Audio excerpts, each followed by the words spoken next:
আসসালামু আলাইকুম না ভাই। ওয়ালাইকুম আসসালাম। আমি সেলিম, আমি মনে ডাকছেন কেন? ডাকছি বেটা পেজ মনে হয় আর চালাইতে পারবো না বুঝছস। কেন? পেজ চালাইতে পারবো না এই জন্য আগে যে মাইগুলোরে আনছি হুম। আলার পালারা যেটাই একটু হিট হয়, যেটা একটু অভিনয় ভালো করে, যেটার একটু চেহারা ভালো, সঙ্গে সঙ্গে সেটা যে বিয়ে হয়েছে। এরপরে আনলাম, ভাবলাম যে মাইয়ে দিয়ে আর পেজ চালাবো না, চ্যানেলও চালাবো না। এখন ভাবলাম যে পোলা লইয়া চ্যানেলটা চালাই। যাইয়া ডাইকে ডুকে আনলাম খোকন রে। খোকন সে আজকে কইতেছে ভাই আপনার মনের ভিতরে অহংকার হয়ে গেছে, আপনার লাগে আর কাজ করবো না। যাক বেটি কাজ করবি না যখন তাই কি করবি?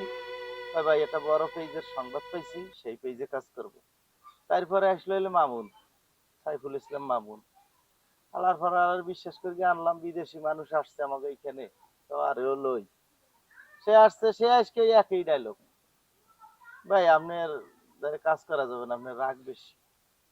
যাক তাই যাও, দোয়া দিলাম, বা যাই কাজ বাজ সে হোক, করো, ভালো হবে না। এখন তুমি আসো শেষ, তোমাকে ডাকছি এই জন্যেই যে ভাই আর তুমি কি করবা। আসলে বড় ভাই, নিয়তির খেলা তো আমাদের সকলকে মানতেই হবে। কিন্তু আমি কিছুদিন ধরে একটা জিনিস লক্ষ্য করছি।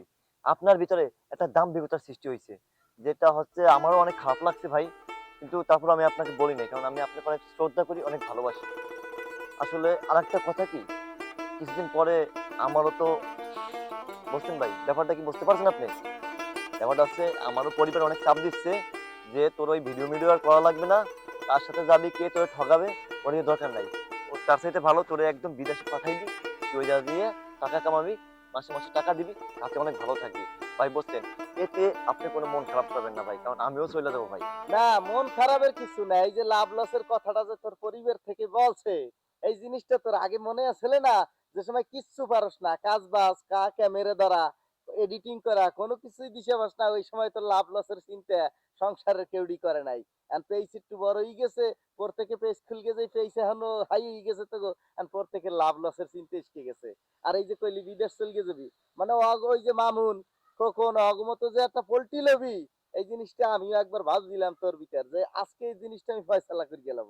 তুই আসবি আমার কাছে, আসার পর তোর আমি প্রশ্ন করব।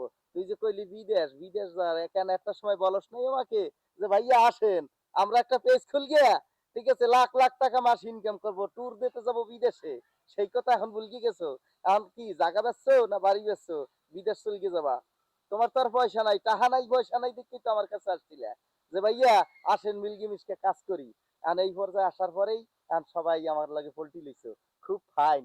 আমি খুব খুশি হয়েছি যে তোমাদের লইয়ে যদি আমি কাজ করি, আমি আগাইতে পারবো। নিজেকে খুব গর্বিত মনে হইতেছে যে তোমরা আমার সাথে এতদিন কাজ করছো। পাড়ার ঘরের পাড়ারা তোরা একজনও কোনোদিন এই মিডিয়ায় ভালো থাকতে পারবি না, কারণ প্রত্যেকেই কিন্তু মনে ব্যথা দিচ্ছে।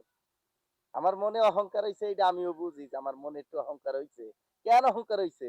তোমাকে লিয়ে কাজ করি গিয়া এই যে যেই পর্যায়ে আসছি, একটু মনে অহংকার হবে, এইটাই স্বাভাবিক। কিন্তু তোমরা সেই স্বাভাবিকটা আমাকে রাখলা না। এখন কি করতে হবে? আমার বউ আমার মোবাইলটা ধরবে আর আমি ভিডিও করব, ঠিক আছে? এইটাকে বলে হইলে কাপল ভিডিও, বুঝছো? কাপল ভিডিও তৈরি করতে হবে এখন থেকে আমার। ঠিক আছে ভাইডি, যেখানেই থাকো ভালো থাকো।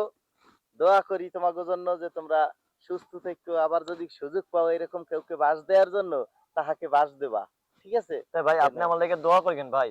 দোয়া করবো না, করবো না, পিছনে রাখি।